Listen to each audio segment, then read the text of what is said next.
से नाईकपाडा ते बर्माशेल येथे रस्त्यावर मोठे खड्डे पडले आहेत। त्यासाठी महाराष्ट्र नवनिर्माण वाहतूक सेना श्री जयेंद्र पाटील, मनसे विधानसभा अध्यक्ष व प्रदीप सावंत, उदय सानवे, महेश मांडवलकर, हेमंत धनगर, नरेश पाटील व घनश्याम पाटील यांनी मिळून नाईकपाडा वालीव येथे रस्त्यावर पडलेल्या खड्ड्यांचे महापालिका विरुद्ध आंदोलन केले। महापालिका अजूनपर्यंत झोपलेली आहे का? अनेक ठिकाणी खड्डे असून तसेच आहेत व ठेकेदार कोणतेही खड्डे अजूनपर्यंत बुंजवले नाहीत। त्याविरुद्ध मनसे आक्रमक होऊन आंदोलन छेडले।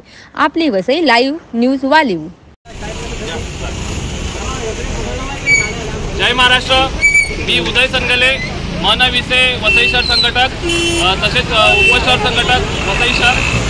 आज या ठिकाणी सन्माननीय राजसाहेब ठाकरे यांच्या नेतृत्वाखाली तसेच आमचे सन्माननीय अमित साहेब ठाकरे, तसेच आमचे सर्वांचे लाडके नेते अविनाश जाधव साहेब, तसेच पालघर लोकसभा अध्यक्ष जयेंद्र पाटील साहेब, आमचे प्रफुल्ल पाटील साहेब यांच्या, तसेच आमचे वाहतूक सेनेचे जिल्हाध्यक्ष विनोद मोरे साहेब या सर्वांच्या नेतृत्वाखाली आज या ठिकाणी वालीव ते बर्माशेल हा जो नाईकपाडा एरियातला जो रस्ता आहे, या रस्त्याला अतिशय मोठमोठे खड्डे पडलेले आहेत आणि आपण पाहताय या ठिकाणी वाहतुकीची कोंडी झालेली आहे। बऱ्याचशे मोटरसायकलवाले या ठिकाणी ॲक्सिडेंट होतात। एखादं मला सांगा की एखाद्या प्रेग्नेंट एखादी महिला असेल, कोणी पेशंट असेल, तर त्या महिलेला या खड्ड्यातून कशा पद्धतीने घेऊन जायचं हा आम्हाला रिक्षा चालकांना प्रश्न पडतो।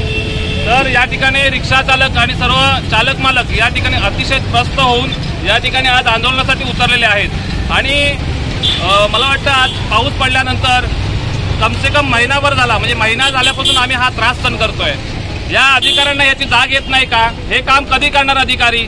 तर आम्हाला ह्या त्रासाला कंटाळून आम्ही या ठिकाणी आज रस्त्यावरती आंदोलनासाठी उतरलेलो आहोत। आणि आज बघूया आपण महानगरपालिकेतून अधिकारी कोण आम्हाला दाद देण्यासाठी येतं का?